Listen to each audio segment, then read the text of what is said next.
और कलम एहसास को विमेन की ओर से आप सबका स्वागत है। फर्स्ट फ्लोर पे प्राइवेट डाइनिंग। पोल्यूशन, ट्रैफिक और रोज की व्यस्तता, उसको नजरअंदाज करते हुए आप लोग सब जो यहाँ आए उसका आभार। ये दिल्ली शहर है, यहाँ के लोग बड़े बेरहम हैं। 10 लोगों ने जिन्होंने कहा था हम आएंगे, नो शो है उनका। तो अफसोस के साथ मुझे टाइम से शुरू करना पड़ रहा है, जो बीच में आएंगे देयर लॉस। आज की हमारी मुख्य अतिथि हैं गीतांजलि श्री, जानी मानी लेखिका, जिनकी किताब रेत समाधि हम लोग आज चर्चा में हैं। इनसे बातचीत करेंगी दिल्ली एहसास वुमेन की अर्चना डालिया। लुत्फ उठाइए। आइए, आप लोग मोबाइल ऑफ कर दीजिए। So it's a close bond between mother and daughter, which is something that I think every woman would like. Am I right? बिल्कुल। तो ये अपनी माँ की बहुत क्लोज हैं और इनकी सारी जो पुस्तकें हैं वो इन्होंने there's some common string and a woman centric. Am I right, Gitanjali? Well, there's a common string about the strength of a woman, the emotions of a woman, whether she be a mother, whether she be a sister, whether she be a daughter, or whether she be a wife. तो गीतांजलि ने अभी तक 5 किताबें लिखी हैं and many short stories, 5 novels and many short stories. Her first book was Mine, which is about 3 generations of women, grandmother, mother and daughter, and the emotions which run through them. Well, since she strongly believes in writing about emotions, and I would say that she's a highly emotional person because it reflects in her writings. I'd like you to say something about your background. हम लोग दिल्ली वाले हैं, जो हिंदी लिखते हैं उनको ज़्यादा I think snobbish है थोड़ा दिल्ली, तो हिंदी को ज़्यादा महत्व नहीं देता है। And with that I have to add कि मेरी माँ कहती थी तुम लोग घर में सिर्फ हिंदी बोला करो, और हम लोग को भेजा उनने कॉन्वेंट में था, तो हम लोग कॉन्वेंट में सोचते भी इंग्लिश में, प्रेयर्स वहाँ पे होती थी तो इंग्लिश में होती थी। तो I'd like you to reflect on that. There's another mic there.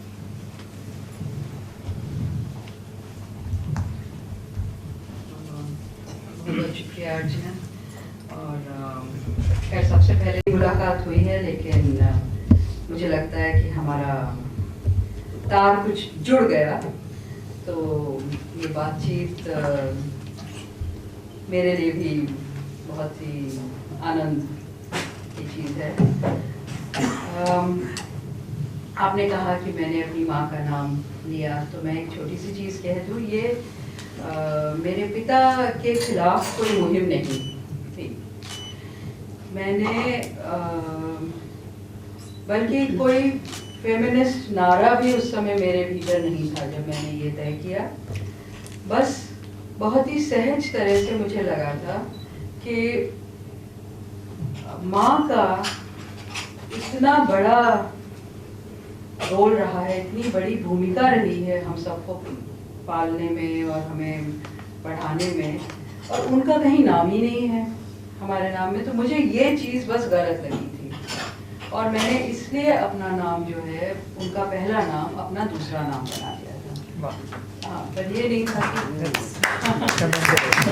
बाद में इसके बहुत से फेमिनिस्ट ओवरटोन्स और अंडरटोन्स और क्या क्या मुझे बताए गए और मुझे समझ में भी आए, लेकिन मैं पिताजी को इंसल्ट करने Which age did you do this at? Because most people... No, I did it quite late because I started writing quite late. So I just didn't like the name I was writing with. And I think किया मैंने, जब मुझे एक मौका मिला, एक जरिया मिला, मैं लिखने लगी, तो नाम की ज़रूरत आई, नाम साइन करने की ज़रूरत आई। पर ये बात मेरे मन में उसके पहले से घुमड़ने लगी थी कि उनका कहीं जिक्र ही नहीं है, और ये भी मेरे मन में हो गया था कि भाई मैं कौन हूँ, मतलब मेरा नाम क्या है कि अभी ये है, और अगर मैंने आगे चलकर हस्बैंड का नाम ले लिया तो मैंने उनका भी नाम नहीं लिया, और मेरे पति यहाँ बैठे हैं, वो शायद भूल गए होंगे। मैंने एक दिन मजाक में उनसे कहा कि तुम अपना नाम कर लो सुधीर श्री। उन्होंने बड़े मतलब बिल्कुल बेसाख्ता उनके मुंह से निकला। वो भी मुझे कुछ इसलिए नहीं बोल रहे थे कि मुझे बुरा लगे, पर उनका हाँ ऐसे क्या बकवास। और मुझे लगा कि सो सिंपल कि नहीं, मुझे नाम नहीं बदलना है। हम ही लोग जो है तपाक से इधर उधर जाते हैं नाम, क्योंकि ये परंपरा चली आ रही है और तो बस यही था। हाँ। फॉलो करते हैं। मुझे ये था कि नहीं, मैं नाम उनका कहाँ गायब हो गया है, उनका नाम रहेगा और मैं इसको बदलूंगी। तो वहाँ से वो नाम आया। जहाँ तक आप फिर आगे आपने पूछा, बोल गई क्या पूछा? I said you have a background of English and history, अंग्रेजी। और हमारे दिल्ली में जो लोग हैं ये थोड़ा snobbish कहो या कहो कि Hindi is a language which is secondary, और लोग हिंदी बोलने वालों को मेरा ख्याल है कैटेगराइज कर देते हैं एज अनएजुकेटेड। थोड़ा टंग इन चीक कहूँगी कि अब तक तो मैं उस मुकाम पे पहुँच चुकी हूँ कि मैं उनके संग स्नॉबिश हो चुकी हूँ। लवली। पर ये जहाँ तक बात है कि लोग हिंदी को कौन सा दर्जा मिला हुआ है और अंग्रेजी कहाँ पहुँची हुई है, अब इसके पीछे हमारा पूरा इतिहास है। अफसोस की बात है, मैं बहुत ही मिली जुली कहानी इस पर या बहुत ही मिला जुला जवाब ही दे सकती हूँ। मैं जिस पीढ़ी की हूँ, आप ही की तरह अच्छी शिक्षा कॉन्वेंट एजुकेशन मानी जाती थी, तो अंग्रेजी माध्यम से ही मुझे भी पढ़ाया गया। पर वो पीढ़ी आज़ादी के फौरन बाद की थी। अंग्रेजी का वो ऊंचा दर्जा था, मगर साथ साथ उस समय देश प्रेम आज जैसा नहीं, एक सच्चा देश प्रेम भी बहुत उछाले मार रहा था। तो हम सब उस समय अपने कवियों, शायरों, साहित्य, भाषा को लेकर भी अच्छी अच्छी बातें सुना करते थे। अब मैं बहुत सा बचपन मेरा इलाहाबाद में भी बीता, और फिराक गोरखपुरी, सुमित्रा नंदन पंत, ये लोग बिल्कुल, तो हम उनके यहाँ जाते थे, हम लोग बच्चे थे और वो हमारे यहाँ आते थे और हम इनको सुनते थे और हम इनको जेम्स ऑफ आवर कल्चर मानते थे। जो चीज़ आगे चलकर उस समय भी था, अंग्रेजी का वो दर्जा था जो गलत है, मतलब एक हायरार्की थी। दूसरी भाषा का होना कोई परेशानी की बात नहीं है, हम तो हैं ही मल्टीलिंगुअल सोसाइटी, पर एक हायरार्की बनी हुई थी। लेकिन आज की पीढ़ी में वो हायरार्की और भी ज़्यादा हुई है और अमेरिका उसमें जुड़ गया है और बिल्कुल ही अंग्रेजी का ऐसा बोलबाला है, ऐसे छा गई है कि Hindi it's amongst the pampered languages as far as Indian languages are concerned. In spite of that, Hindi जो है वो काफ़ी मुझे लगता है उसका बेड़ा गर्क है। पर उसके साथ साथ मैं ये कहूँगी कि हिंदी ख़त्म नहीं हुई है। ये ठीक है कि आम तौर पे या आम जनता में अक्रॉस द स्पेक्ट्रम लोग मानते हैं ऊंची शिक्षा अंग्रेजी में होनी चाहिए, अंग्रेजी ही उन सीढ़ी है जो उन्हें कहीं पहुंचाएगी, और हिंदी उन लोगों की भाषा है जो अभी अंग्रेजी तक पहुंच नहीं पाए हैं। और बहुत से लोग ऐसी भी बात कहते हैं, मैं आपको दो छोटी छोटी चीज़ें याद आ रही है कि नहीं I know Hindi, when I go to buy the vegetables I always speak in Hindi. तो हिंदी इसकी भाषा रह गई। और एक मेरे अपने घर में मेरी भांजी, उसकी छोटी सी बच्ची, वो हिंदुस्तान में ही रहती है, छोटी सी बच्ची हमारे घर आई और शायद उस समय बच्ची ने बस कुछ शब्द ही बोलने सीखे थे, जानती भी नहीं थी, बोल भी नहीं पाती थी अपनी। और मैं उसको कुछ पटाने की कोशिश कर रही थी, बेटा चलो झूला, बेटा चलो ये, बेटा चलो लड्डू खिलाएं वगैरह, और वो नहीं पट रही थी। और उसकी अम्मा मेरी भांजी मुझसे कहती है कि मौसी ji speak in English, she thinks in English. अभी वो बोल नहीं रही है बच्ची ऑलरेडी थिंक्स इन इंग्लिश। तो और वो एक हिंदी लेखक से ये बात कह रही, I mean such unself consciousness in this whole exchange. तो मुझे हंसी भी आई और अफसोस भी हुआ कि देखो कहाँ हम लोग जा रहे हैं।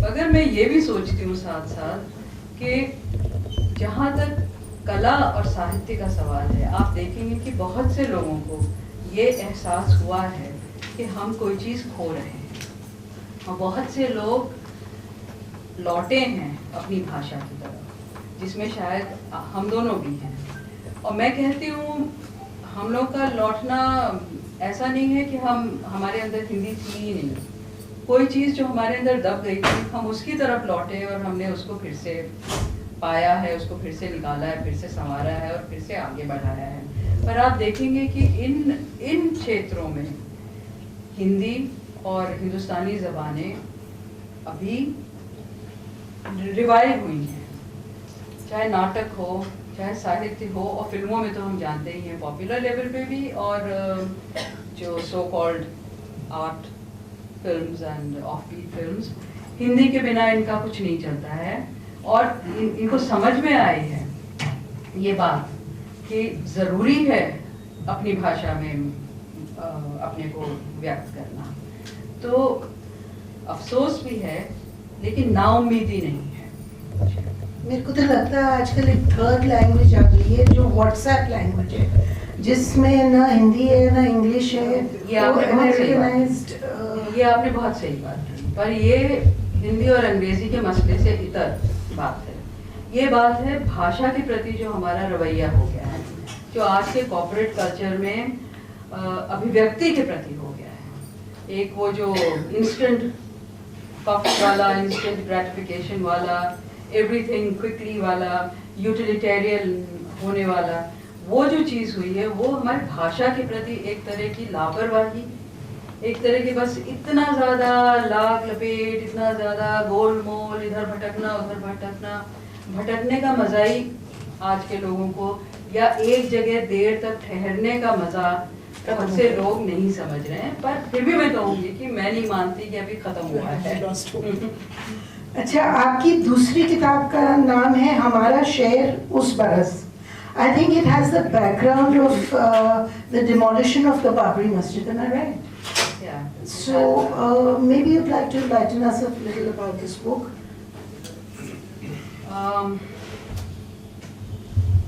I wrote it in the years when today it seems such a redundant book. किताब लिखी, क्या हुआ, जो होना था वो हो, जो नहीं होना था वो हो ही रहा है।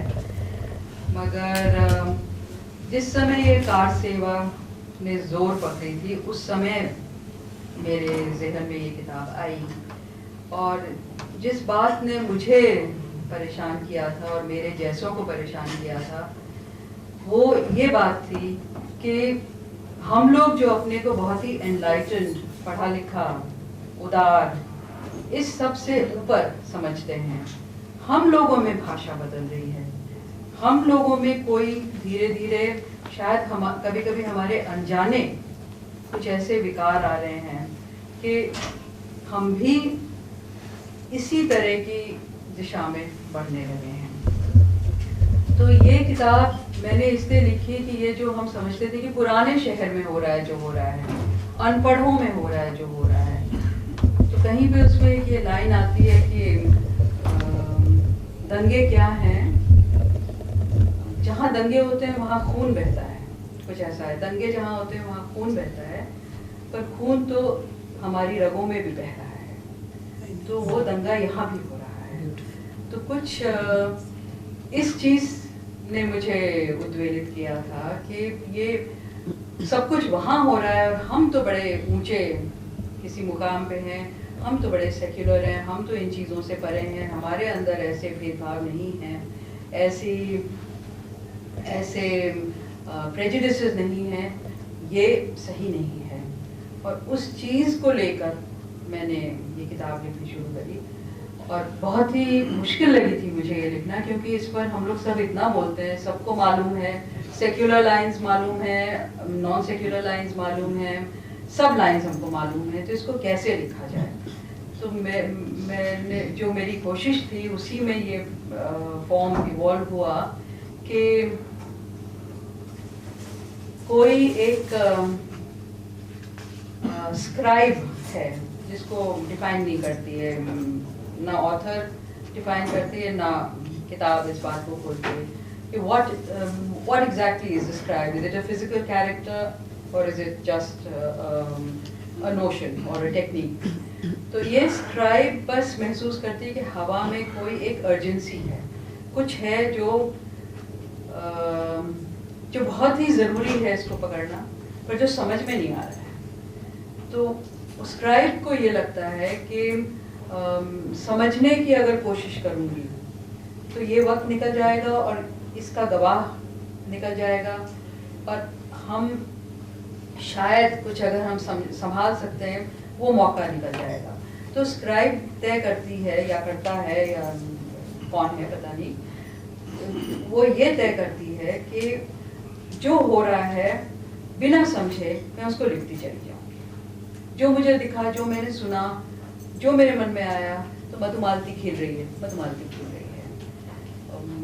वो हिंदू है, वो मुसलमान है, लड़ रहे हैं एक दूसरे को, ऐसा ऐसा बोल रहे हैं, तो वो लिख दिया। But there's a definite storyline to it. No. So I'm saying that this became the technique of putting together a kind of collage of society at that time.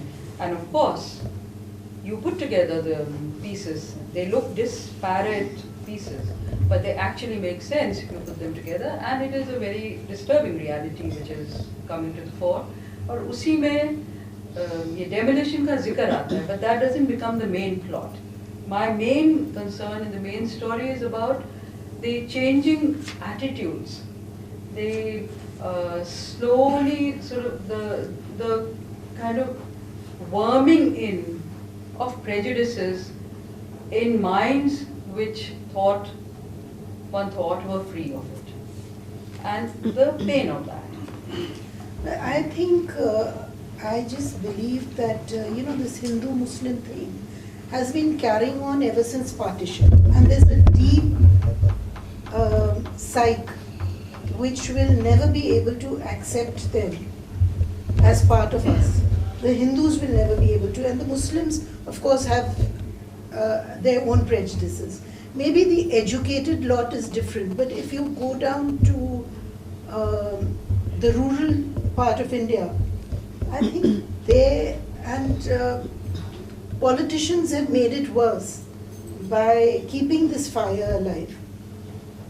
अर्चना, मैं समझती हूँ, मैं इस बारे में आपसे सहमत नहीं हो पाई। मुझे लगता है कि बात इससे ज़्यादा उलझी हुई है। ये तो सही है, पॉलिटिशियंस इसको उठा रहे हैं, इसको तरह तरह से इस्तेमाल कर रहे हैं, पर ये बात बिल्कुल सही नहीं है कि गांव में जाइए तो वो लोग अभी दूसरी तरह से सोचते हैं, सिर्फ एजुकेटेड ऐसे सोचते हैं, ऐसा नहीं है। यहाँ तक कि हो सकता है गांव में ऐसा नहीं सोचते हैं और एजुकेटेड ऐसे सोच रहे हैं असल में। और आप कह रही है पार्टीशन से, ये चीज़ पार्टीशन से नहीं शुरू हुई है। हिंदू मुसलमान साथ में न जाने कब से रह रहे हैं और दोनों चीज़ें होती रही हैं, दोनों सिंक्रेटिक कल्चर्स भी बनते रहे हैं, आदान प्रदान भी होता रहा है।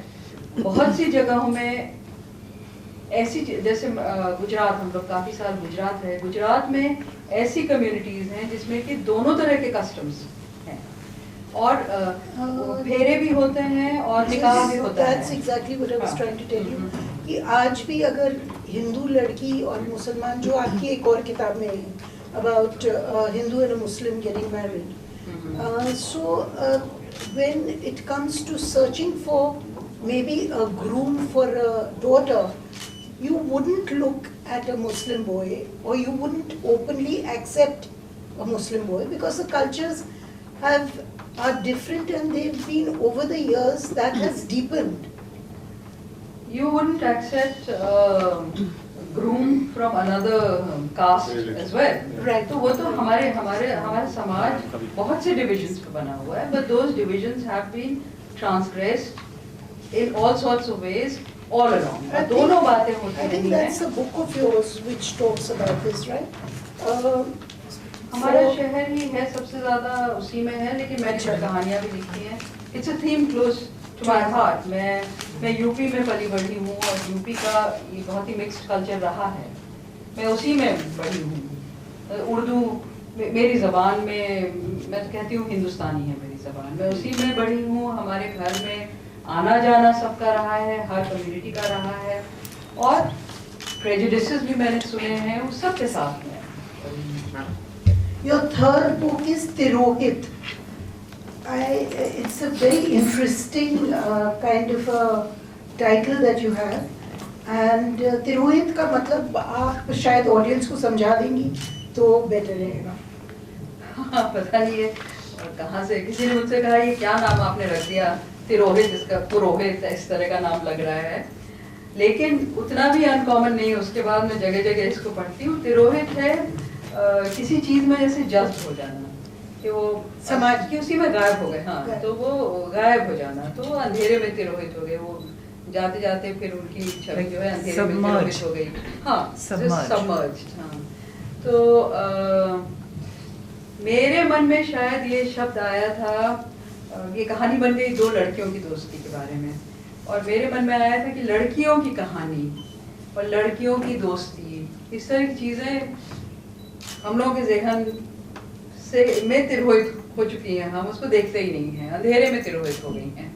तो कुछ वहाँ से तिरोहित नाम आ गया था। Is there a sexual connotation between the two friends? The two girls who have become friends? Because one I think has a bad marriage and one is an unmarried girl, right? One is an unmarried girl and they belong to two different separate classes. Sexual, I was not trying to write an explicitly lesbian sexual novel. मेरा ऐसा कोई इरादा नहीं था, मगर उसमें इस तरह के evocations हैं, so that is a character's choice and I have to respect that. So that's the readers' understanding. बहुत लोगों ने इसने readers भी और शायद characters इतने intimate दिखते हैं कि मैं intimacy के बारे में लिखना चाहती थी। मैं लड़कियों की दोस्ती में जो intimacy होती है, not necessarily, according to me, not necessarily explicitly lesbian, पर जिस तरह से वो एक दूसरे के शरीर को लेकर बहुत खासकर पुरानी पीढ़ी के काइंड ऑफ अनसेल्फ कॉन्शियसनेस, कि वो साथ सो भी रहे, एक दूसरे के ऊपर पैर एक दूसरे पे रख लिया, कुछ बिल्कुल मतलब not in the modern way. Modern way में भी ये किया जाता है कि आप एक दूसरे के आगे ड्रेस करेंगे, अनड्रेस करेंगे, but this is with another kind of intimacy and unself consciousness. तो मैं एक्चुअली उससे बहुत फैसिनेटेड थी, मैं उसके बारे में लिख रही थी, पर बहुत से लोगों को ये एक लेस्बियन स्टोरी लगी, और शायद इन कैरेक्टर्स की जो इंटिमेसी है उसमें इस तरह की सेंसुअलिटी आती है, पर गैर इरादा। But it's very interesting because one of them gives birth to a child, and he's the narrator, and he tries to find out, which is very painful for him, and he doesn't want to accept it. Am I right? Is that the? Yeah, he doesn't. Well, the birth is a bit suspect. I mean, obviously it's an illegitimate birth, and the friend, the respectable friend, takes this child and her different class and suspect background वाली दोस्त को अपने घर में वो अपने साथ रखती है, और दोनों फिर साथ रहते हैं। तो रिस्पेक्टेबिलिटी इसकी वजह से बच्चे को मिली है, वो उनको चच्चो बोलता है, और दूसरी को, अपनी माँ को कभी मानना ही नहीं चाहता है कि उसकी माँ है, और it's like disowning your suspect parentage and lower class antecedents. So it sort of doesn't speak well for him, but it's a vulnerability. So human beings are vulnerable. So I just he becomes the narrator. So that seems like a very, very interesting story. And the fourth is Khali Jagah.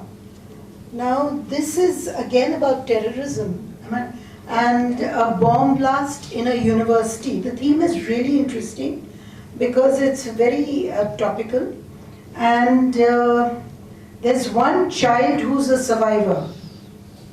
There's a child who's a survivor, and the emotions which are so strong of a woman who's lost her child and comes and adopts that child. She adopts him. और वो एक खाली जगह है जहाँ पे वो बच्चा बैठा हुआ है। तो जो इमोशंस से गीतांजलि जी ने उसके बारे में लिखा है, I think it will be better if you tell us in your words, because it's a very strongly emotive feeling of a mother. ये खाली जगह मैंने लिखा क्योंकि हमारी दुनिया इस कदर हिंसा से भरती जा रही है, और हिंसा इतनी आम सी चीज हो गई है कि एक तरह से उसमें कोई ड्रामा भी नहीं रह गया है। क्योंकि हिंसा तो कभी भी होती है, कहीं भी होती है, अगल बगल सब जगह। बस में बैठे हैं उसमें हो जाए, कहीं आप कहीं भी बैठे हैं, कहीं दुनिया के किसी कोने में बैठे हैं, कहीं भी आप सुरक्षित नहीं हैं। तो हमारी ज़िंदगी का बिल्कुल एक रोज़मर्रा का हिस्सा बन गया है। तो ये चीज़ जो बहुत ही तकलीफ़देह है, इस बात को लेकर मेरे मन में हुआ कि मुझे लिखना है।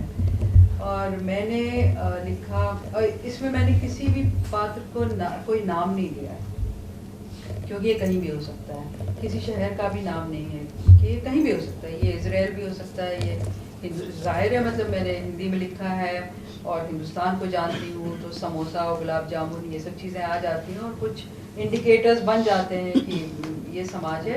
लेकिन get triggered off with Hiroshima and that bomb blast? I'll just explain that as well. Well, it got triggered by the mindless bombs that were going off in various parts of the world. In fact, the latest that just after which I began to write it was a bomb in Israel, in the university in Israel, where 19 students died. I don't know how many died, but they had all collected for admission to the university. So that became my take-off point. तो इसमें भी एक cafe में, university cafe में बच्चे university entrance exam देने के लिए जमा हैं, और वहाँ पे this bomb goes of and the cafe is reduced to cinders. But miraculously, I don't know why I thought of that. I mean, writers are mysterious even to themselves. Quite miraculously, a little space the size of a 3-year-old remained intact and unburned. और ये image मैं Japan में कभी थी, तो Nagasaki museum गई या Hiroshima museum गई थी, तो वहाँ पर एक जब वो बॉम्ब गिरा है, एटम बॉम्ब गिरा है, तो उस समय बैंक के बाहर सवेरा था, अभी बैंक खुला नहीं था, और एक आदमी सीढ़ियों पे बैठा हुआ था, बैंक के खुलने का इंतज़ार कर रहा था, और ये बम गिरा और बैंक सब जल गया, वो आदमी जल गया, लेकिन वो जहाँ बैठा था वहाँ पर एक इम्प्रिंट उस स्लैब पर दूसरे रंग की बनी रही, मतलब आदमी के बैठे होने की इम्प्रिंट, हाँ, उस स्लैब पर, और वो उस म्यूज़ियम में रखी हुई है। तो वो बिल्कुल आप देखते हैं तो धक से दिल छूता, हाँ। तो वो चीज़ शायद कहीं मेरे मन में रही होगी कि एक जगह बची रहेगी, उसमें ये 3 साल का बच्चा है। और अब ये जो उसमें किताब में कुछ इस तरह से बात पड़ती है कि जो समाज में जो ज़रूरी लोग हैं वो तो पिता हैं, उनको साइन करना है, फाइल बंद करानी है, हाँ ये मेरा बच्चा था वगैरह, शिनाख्त चल रही है, कौन गया, किसका बच्चा था वगैरह वगैरह, वो सब उनको फाइल में दर्ज करना है और बंद करना है, तो बाप का सिग्नेचर चाहिए। मगर माँ के बिना कुछ नहीं हो सकता, क्योंकि माँ ही बता सकती है कि ये जो एक बटन बचा है ये तो मेरे बच्चे की कमीज़ का है, और ये जो इज़ारबंद है ये तो उसके ही पजामे में था, और ये जो टॉफ़ी है जो मिली है, ये टॉफ़ी मैंने उसकी जेब में डाली थी कि इसको खा लेना एग्ज़ाम देने के पहले, गुड लक टॉफ़ी, और गुड लक टॉफ़ी काश उसने खा लिया होता, शायद बच जाता। तो ये माँ की तो ज़रूरत है ही, क्योंकि वही आइडेंटिफाई करेगी इन साइंस से। तो माएँ आती हैं उस जगह शिनाख्त को कंप्लीट करने के लिए। और जो मैंने लिखा उसमें ये था कि माएँ जब उस कैफ़े में घुसती हैं जो एकदम जला हुआ है, तो वो थोड़ा थोड़ा उड़ने लगती हैं, क्योंकि वो पाँव नीचे नहीं रख सकती हैं। जो राख नीचे पड़ी है, पता नहीं उनके बच्चे का कौन सा अंश है, तो वो पाँव नीचे नहीं रख सकती हैं। तो वो तो उड़ती हैं माएँ उस कैफे में और आइडेंटिफाई करती है कि कौन सा तिनका, कौन सा टुकड़ा क्या है, और इस तरह शिनाख्त जो है पूरी हो रही है, फाइल बंद हो रही है। एक आखिर में 2 लोग हैं बस जिनका अभी जिनकी पहचान अभी नहीं हो पाई है। एक इस बच्चे की, कोई उसे लेने नहीं आया, कोई नहीं जानता ये कौन है, और एक 18-19 साल के, 18 साल के लड़के की, उसका कोई साइन नहीं मिला है। ये माँ इस बच्चे को अपने उस बच्चे के एवज में ले जाती है और ये बनता है नैरेटर इस किताब में। जो पूरी जो उसके जीवन का पूरा पशुपेश है और उसकी आइडेंटिटी है, उसकी आवाज़ है, वो इसी से बनती है कि मैं हूँ कौन और मैं हूँ भी कि नहीं, because he is the absent one. He's taken the place of the child, Or the absent, the 18-year-old who had died. 18-year-old. So he's neither the 18-year-old nor the 3-year-old, but he's also the 18-year-old and also the 3-year-old. And when his mother looks at him, does she look at the 3-year-old or does she look at the 18-year-old? Who is she looking at? Is she missing the one not there, or is she embracing the one there? तो ये कुछ presence, absence, होना ना होना, इसका जो पूरा दर्द है, इसकी जो पूरा confusion है, और इससे जो उसका एक तरह का derailment है, वो इस किताब के नैरेशन का स्वर बनता है और वो कहानी बताता है पूरी। Very interesting. And I think it's very different from the regular sagas. The common theme is that That I would like it to be different, but I'd also like it to have some impact. And the final book that we are here to discuss today is Ret Samadhi. So the title itself is very attractive and very different. So कैसे आप इस पे पहुंची रेत समाधि, इसको शायद आप बताना चाहेंगे। टाइटल की बात कर रही हैं किताब? पहले टाइटल की, well, I can tell you a little on the background of the book. Again, it's about a woman who's 80 years old. She's lost her husband and become a widow, and she's lost her zest for living. So, and a daughter who doesn't get along with her brother. Am I right? She doesn't get along with her brother. Nothing is so categorical, but है। But आपस में बनती नहीं है। हाँ। तो she's disapproving of the brother. He is disapproving of her. Okay, he's disapproving of her. And then how they bring her out to start living her life. And she comes out of it, which you have explained very beautifully. So maybe you would like to talk about that. देखिए, मैं आपको एक चीज़ अपने लेखन के बारे में बताऊं कि मैं और लेखकों का नहीं जानती, पर मुझे कभी भी ये नहीं होता है कि मुझे मालूम हो कि ये कहाँ शुरू होगी और कहाँ खत्म होगी। तो एक तरह से मैं it's a journey into the unknown, which I am ready for. पर ये नहीं है कि मैं blank होकर इसको शुरू करती हूँ। बहुत सी चीज़ें हैं जो चलती रहती हैं, हर समय चलती रहती हैं। हम रोज़ जी रहे हैं, रोज़ हमें कुछ परेशान कर रहा है, कुछ तो रिश्ते कुछ कर रहा है, और कुछ होता रहता है, कुछ तो चलता ही रहता है।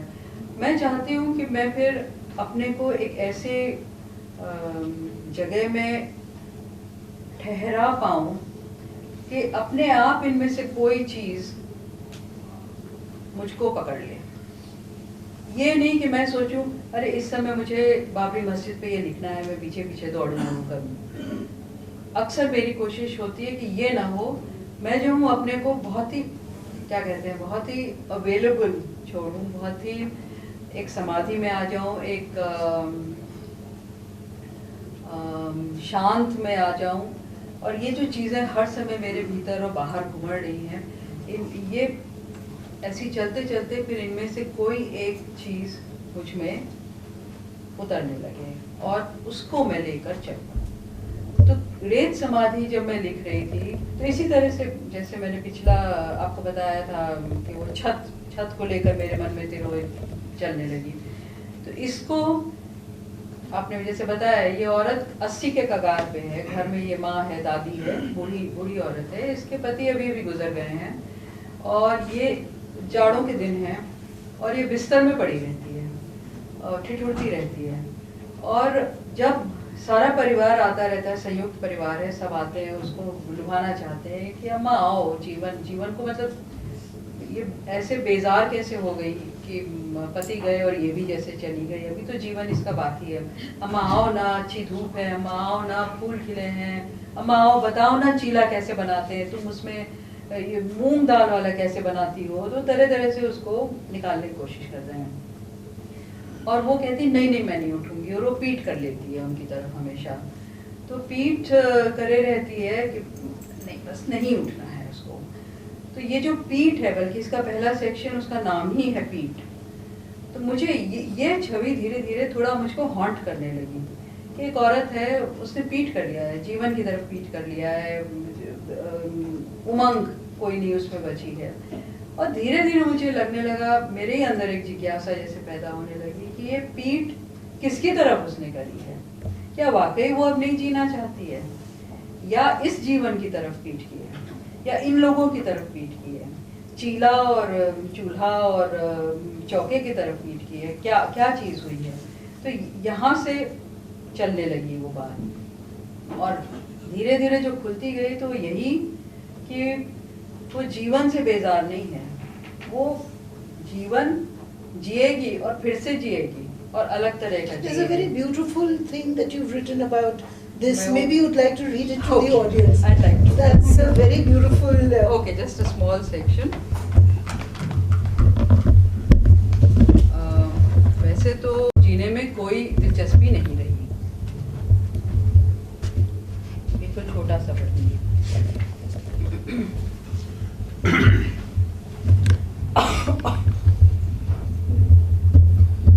नहीं, मैं नहीं उठूंगी, गठरी लिहाफ में ढुकी बुदबुदा देती। नहीं, अब तो मैं नहीं उठूंगी। इस वाक्य ने उन्हें हिला दिया और बच्चे और जिद करने लगे। वे डर जो गए, हाय उनकी अम्मा, पापा गए और उसे भी ले गए। सोती मत रहिए, उठिए। सोती रहती हैं, पड़ी रहती हैं, आंखें मूंदे, पीठ करके कानाफूसी चलती। पापा थे तो हरदम उनकी देखरेख में, फुर्तीली, मुस्तैद, लाख थकन हो तो भी। और अब कि नहीं उठना मुझे, जैसे पापा ही जीने का मकसद थे, गए तो गया। नहीं अम्मा नहीं, बच्चे हट करने लगे।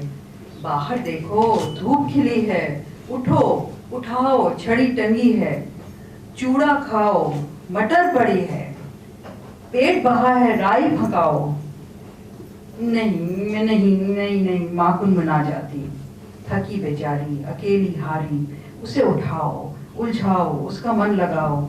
अपूत दया उनमें गंगा की तरह बहती और माँ की पीठ पर लहर जाती। अब नहीं, माँ चीखना चाहती, पर उसका मरा मरा स्वर निकलता। क्या माँ ने सोचा होगा कि उसे जिलाने की बच्चों की कोशिश उसे दीवार में घुसा रही है? क्या ऐसा था? कमरे की तरफ पदचाप आती और वो पीठ कर लेती, दीवार से सटने लगती, मरती जाती। आंख नाक बंद, कान ठप, मुंह सिला, मन सुन, अरमान नदारत, बखेरू उड़ उड़। पर बच्चे भी ढीठ जुटे रहते, पीठ पर आंख नाक कान उगा दे कैसे, बाटी बघार दस्त की कहकर। वही किचकिच का चायन, वही चूल्हा लकड़ी आटा। नहीं, वो दोहराती जाती, किसी षड्यंत्र के तहत नहीं, बल्कि यंत्र की तरह, ऊबा हुआ यंत्र, अफरा हुआ तंत्र। किसी चीज में अपने को सर्फ न करने की काहिली में वो फिर बेऊर्जा बुदबुदाती। नहीं, अब नहीं उठूंगी। चंद शब्द जिनमें बच्चे घबरा रहे थे कि माँ मर रही थी। शब्द होते क्या हैं जी?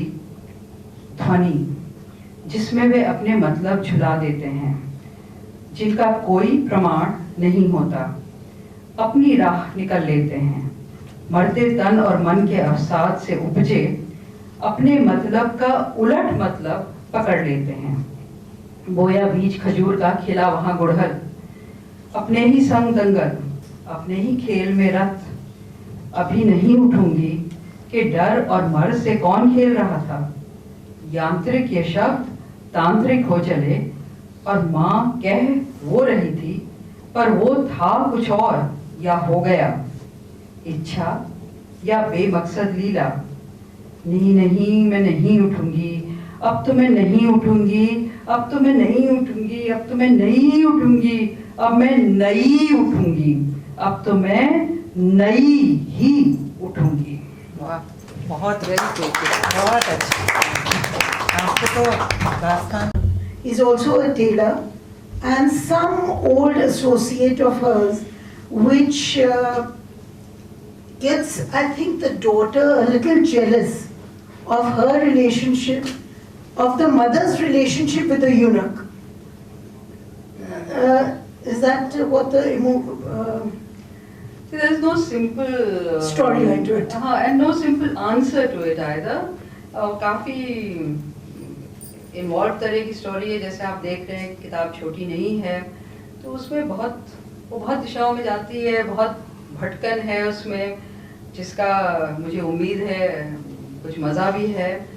तो रोज़ी ये जो कैरेक्टर है, ये माँ की ज़िंदगी में आती है, और एक चीज़ शायद हम अक्सर पाते हैं इंसानी रिश्तों में, कि लोगों को, और ख़ासकर परिवारों में, कि किसी की देखभाल करना उन्हें अच्छा लगता है, लेकिन उस देखभाल से अगर कोई ऐसा हो जाए कि उसको उनकी ज़रूरत नहीं है जो उनकी देखभाल कर रहे हैं, तो वो उन्हें नहीं अच्छा लगता है।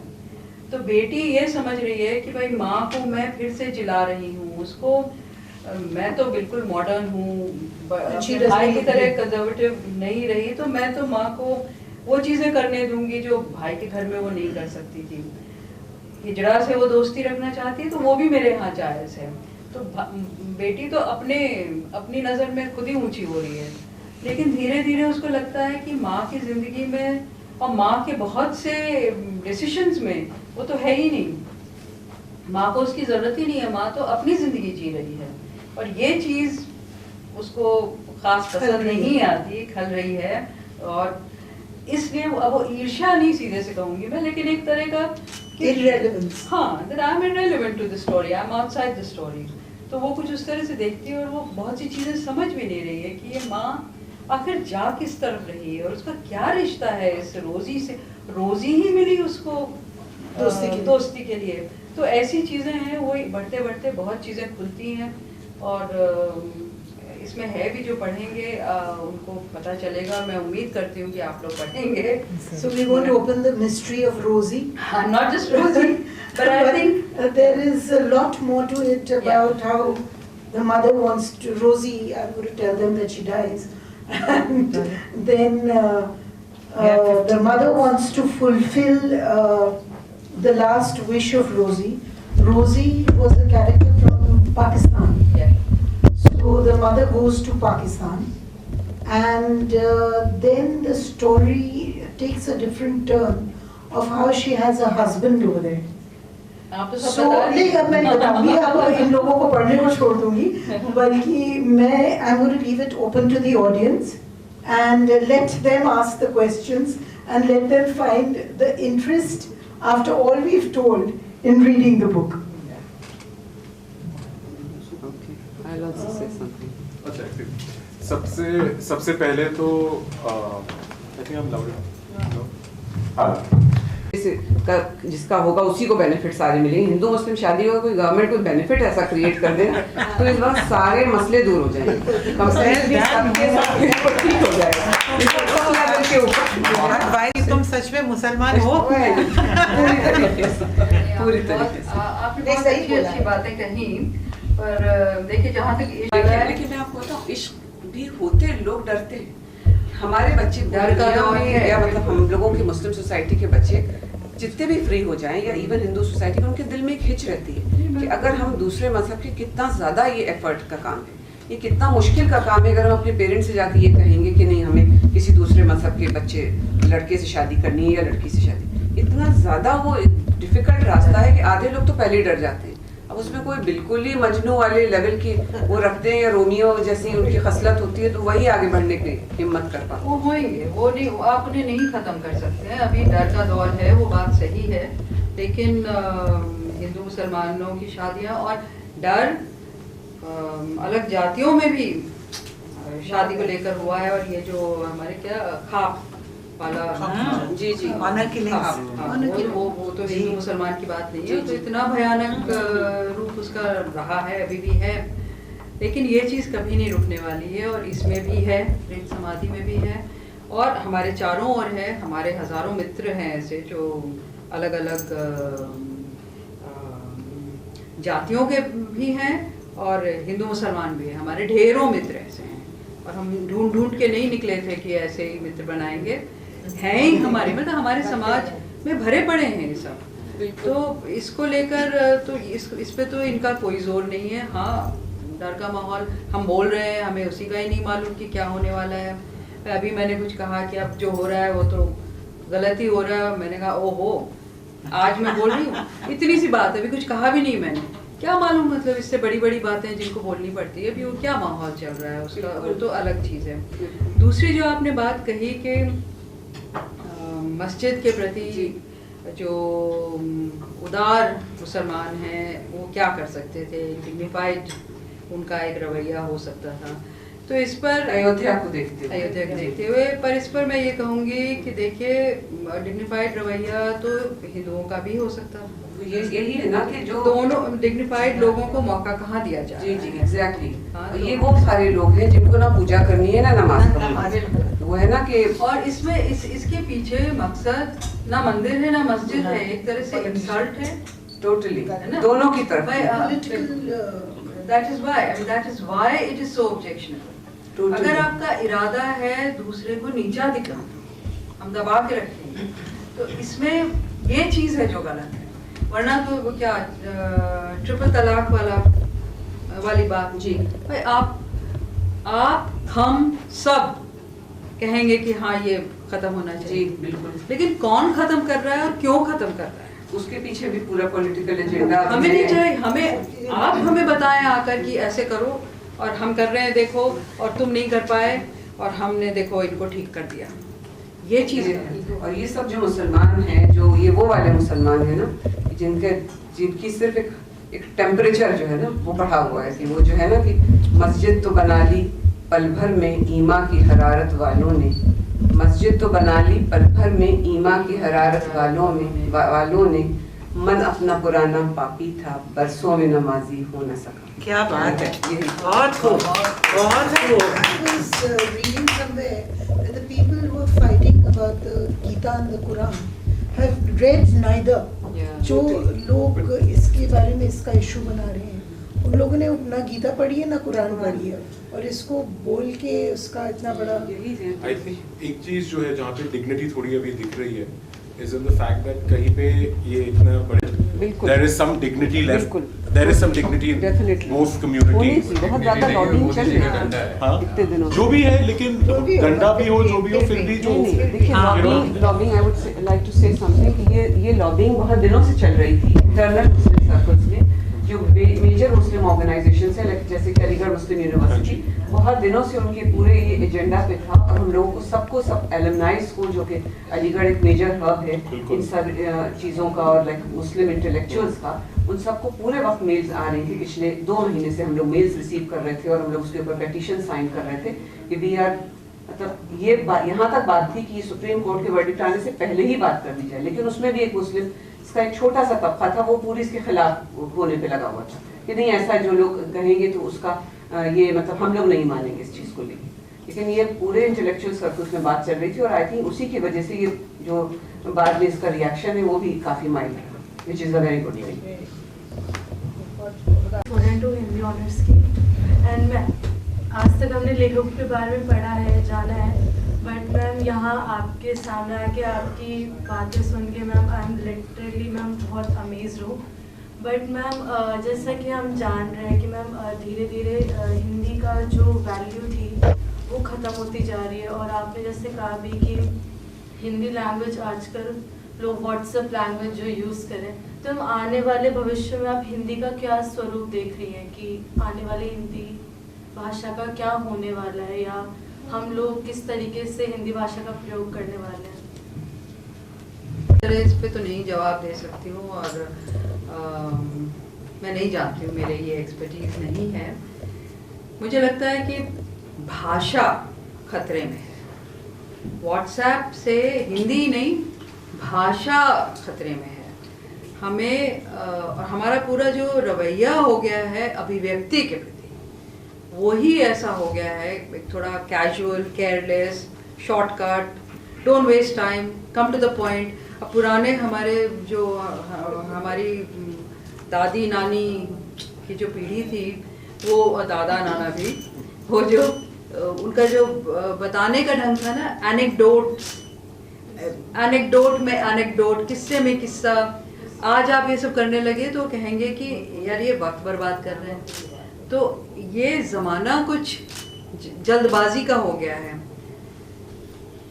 पर जैसा कि मैं बार बार कहती रहती हूँ कि मैं अभी नाउम्मीद नहीं हूँ, होना भी नहीं चाहती हूँ, और कम से कम काफ़ी वक्त तक मैं नहीं सोचती हूँ कि व्हाट्सएप हमको पूरी तरह से तबाह कर पाएगा। सिर्फ हिंदी की आप बात करें तो हिंदी देखिए आप के, मैंने कहा ना फिल्में देखिए, क्यों नहीं वो अंग्रेजी में बना रहे हैं? नहीं बना रहे हैं, वो हिंदी में बना रहे हैं। अच्छी तो बोलचाल की भाषा रही है इसीलिए। हाँ नहीं, और उनको ये बात समझ में आ रही है कहीं ना कहीं वो इसके माध्यम से कुछ ज़्यादा उनमें जिंदा दिली आती है, ज़्यादा एक तरह से रेलेवेंस आती है, और जुड़ते हैं बहुत से लोगों से, तो वो नहीं छोड़ रहे हैं। वो सिर्फ बॉलीवुड की पॉपुलर फिल्म्स की बात नहीं कर रही हूँ, अच्छी फिल्में भी, मतलब अच्छी विद इन कोट, सब अच्छी और बुरी क्या है वो अलग बात है, पर अभी नहीं छोड़ रहे हैं वो। और मेरे जैसे लोग जो अंग्रेजी माध्यम में थे, हमको भी ये ज़रूरत क्यों महसूस हुई कि हम लौटें, हिंदी को फिर से अपने अंदर से निकालें। तो ये मुझे लगता है कि अभी बहुत से लोग हैं थोड़े पेसिमिस्टिक हैं इसके बारे में, जो मुझे लगता है कि भाषा के प्रति रवैये से को लेकर हमारा पेसिमिज्म है, मगर हिंदी मुझे नहीं लगता इतनी जल्दी ख़त्म होने वाली है। रिसोर्सेज की कमी, रिसोर्सेज बहुत है हिंदी के पास जो गलत दिशा में जा रहे हैं, वो ऑल इंडिया रेडियो वाली हिंदी और संस्कृताइज्ड हिंदी उस तरफ जा रहे हैं, सरकारी महकमों में जा रहे हैं, और वो तो कुछ नहीं कर रहे हैं हिंदी का, वो 5 स्टार होटल में जा रहे हैं और बड़े बड़े विश्व हिंदी सम्मेलन और क्या क्या कर रहे हैं, उन्हीं को पता है, उन्हीं को मज़ा आ रहा है, वही उस पैसे का मज़ा ले रहे हैं। लेकिन इस सब के बावजूद मुझे लगता है कि अभी भाषाएं रहेंगी।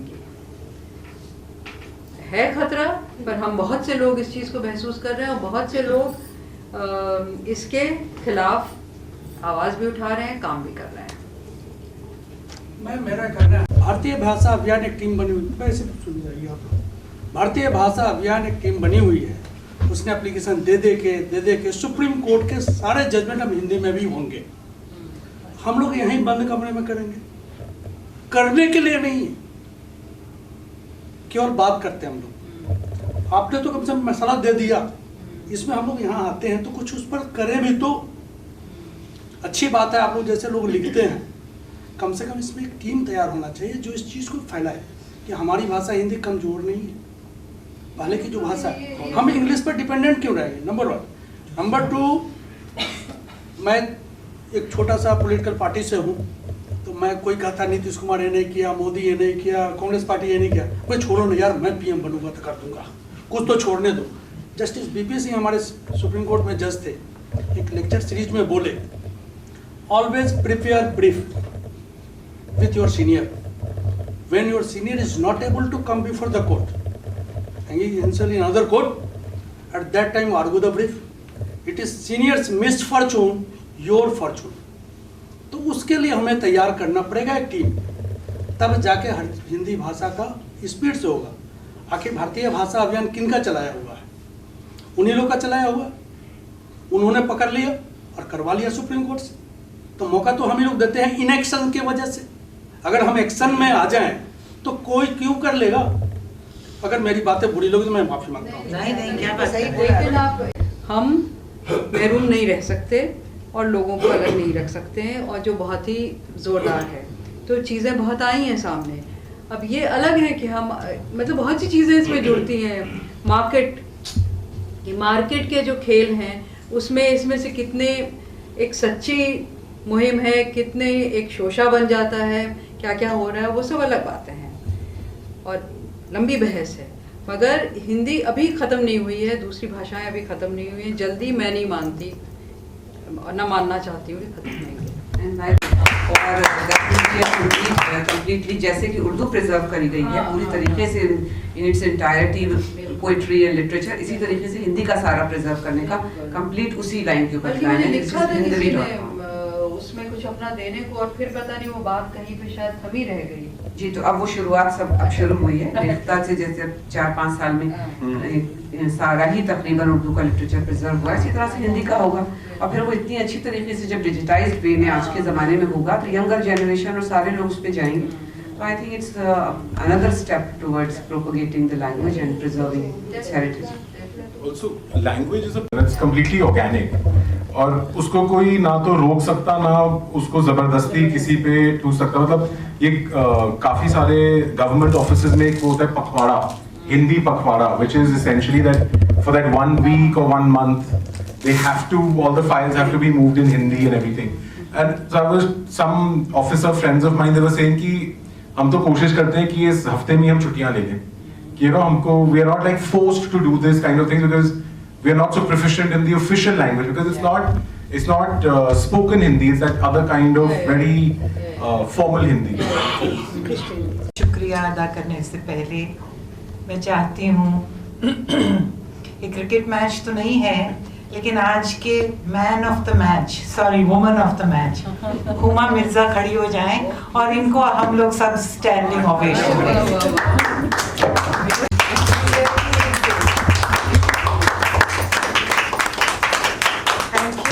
मोर पावर टू यू। आप जैसे और लोग हों और हमसे मिलें।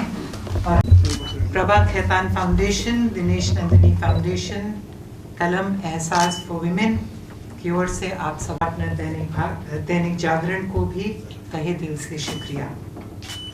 अब मैं हुमा मिर्जा से गुजारिश करती हूँ कि मैडम को सुवेनियर दें।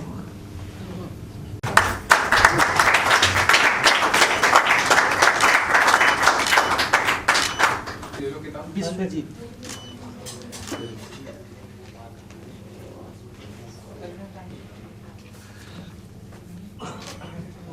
विश्वजीत कुमार शाही।